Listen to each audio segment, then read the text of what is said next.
कंटाळलायस ना सगळ्या जगाला तोंड देऊन देऊन? सगळं काही सरळ करायला जातोस, पण काहीतरी उलटंच होऊन बसतं.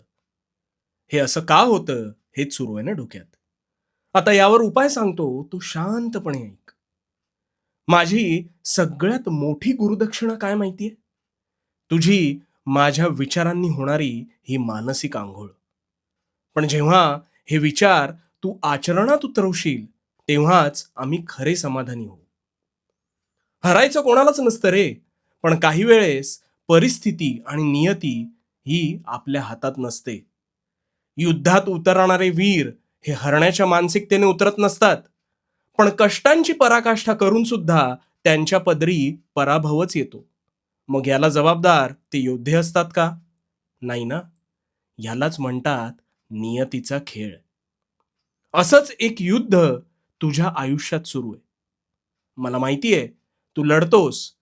अरे, पण मग जिथे कुरुक्षेत्रावर जीव तोडून लढणारे सुद्धा त्यांची चूक नसताना हरतात, तसंच जीवनाच्या पटलावर तू तुझ्या युद्धाला अपवाद ठरत नाहीस. केवळ जिंकायचं म्हणून लढू नकोस.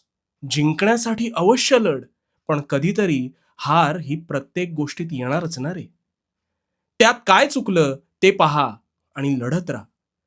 हार आणि जीत ही तुझ्या हातात नसते आणि ती कधीच नसणार आहे. तू निव्वळ प्रामाणिक कष्ट करत राहा.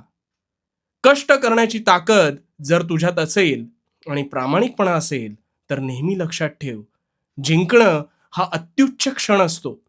तो तुला काहीच शिकवत नाही. शिकवते ते अपयश आणि त्यातून उभं राहण्यासाठी लागणारी ताकद. म्हणून लढत राहा. आणि जे होतंय ते तुझ्या भल्यासाठीच होतंय. आणि म्हणून आणि म्हणून भिवू नकोस. भिवू नकोस, कारण मी तुझ्या पाठीशी आहे.